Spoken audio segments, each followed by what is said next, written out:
Hi everyone, I'm Vicki with Avante-Avenue. Welcome to my channel. I have been wanting to do this for a long time. This is a marathon week of pack and ship videos of various items that I've sold over the last several months that you haven't seen the video of the pack and ship. I video a lot of eBay sales that I pack to ship, and they're kind of accumulating, and I need to just put them out there.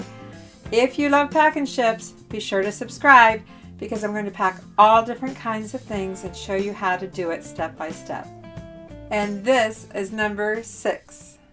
Let's pack and ship a large brass vase. It's time. I have to ship this. Yes, this. 14 inches high. About 9.5 this way. Yeah, I need to ship this. Let me show you how I'm going to do it. The first thing I'm doing is wrapping it in some blank newspaper print. Tissue paper just wouldn't be heavy enough. Then I cut some strips of large 1/2-inch bubble wrap. I'm going to have to fit the bubble wrap around the vase. And since it's a cylinder and so irregular, I'm going to have to wrap it in smaller pieces. I'm starting with the neck of the vase. I'm adding a layer around the neck and then a couple layers over the top, taping it wherever needed.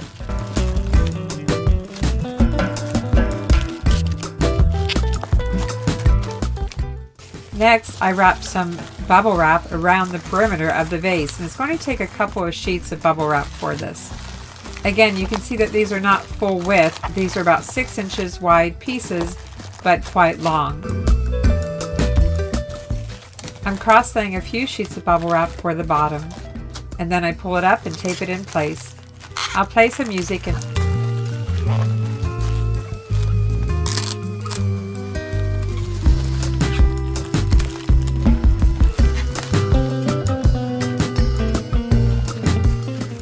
I'm tucking it in and taping it wherever it's needed.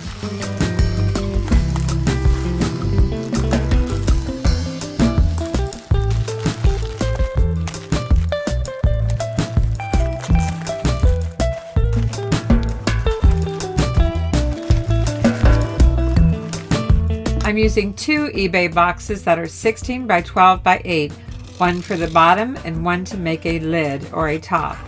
For the box that's going to be the lid, I'm cutting off one end of the flaps. Let's do a test fit.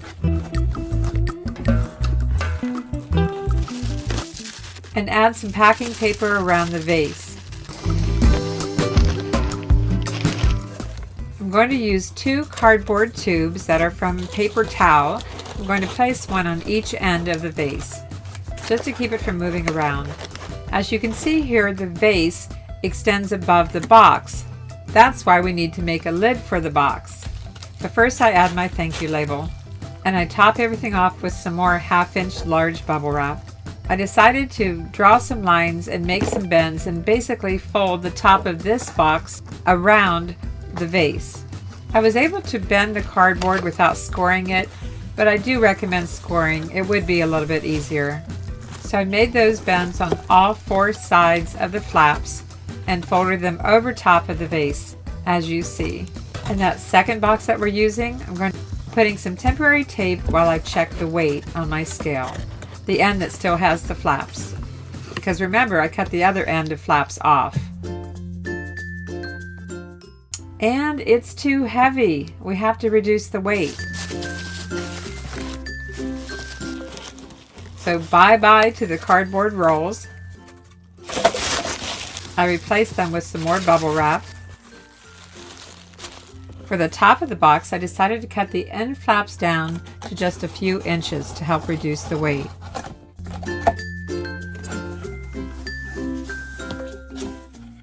I also decided to cut off all the excess cardboard on the bottom of the box, so I cut all 4 flaps down to just a couple of inches.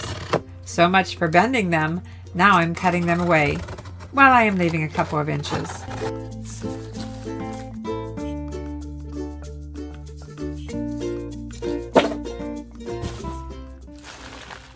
I'm trying a test fit again with the lid that I made. And it looks like everything is going to close up pretty good. Let's weigh it for the second time.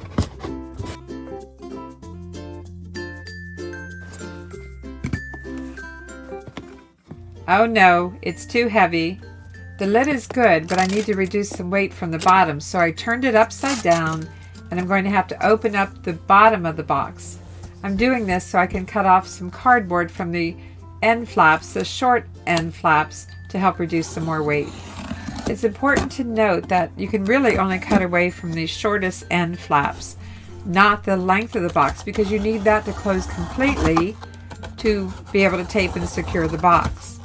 And it's time to break out my big scale. This is an O-House scale and it weighs up to 75 pounds. Not that it's going to be that heavy, but it's a lot easier to work with because it has a larger platform to place my box.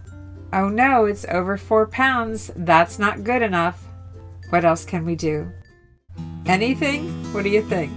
Is there anything else we can do to get the weight down? Let me show you what I came up with. But first I taped the bottom of the box again.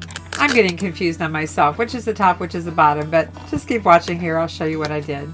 I had to cut some of my tape, and I separated the top and the bottom. And I set the bottom part aside, the bottom part that contains the vase, I set it aside temporarily. I decided to reduce the weight some more by cutting down the lid. I have a little template here of some cardboard that I picked up, and I cut off about 4 inches around the perimeter of the lid. I'll show you here. I just kept turning the box and making a cut until I completely cut away about 4 inches around the entire lid of the box.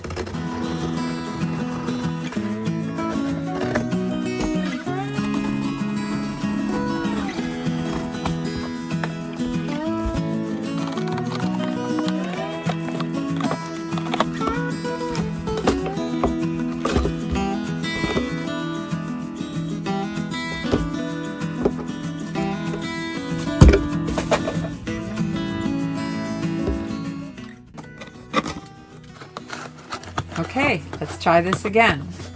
But first, let me show you the mess that I have going on around me. You're not going to believe the mess and what all I've gone through to try to make this work. So if you ever feel like your workspace gets messy, it happens to the best of us. No worries. Okay, so I've got a mess, but what's the weight? I think it's really important to add a sample label when weighing a box, because it does affect the final weight. So what is it? 3.95. I did it! Yay! However, this pack and ship gave me my gray hair. Thanks for watching, everyone. Be sure to subscribe and ring that bell for notifications. And as always, thanks for watching. I'm Vicki with Avante-Avenue. I'll see you soon. Simple sales for good profit.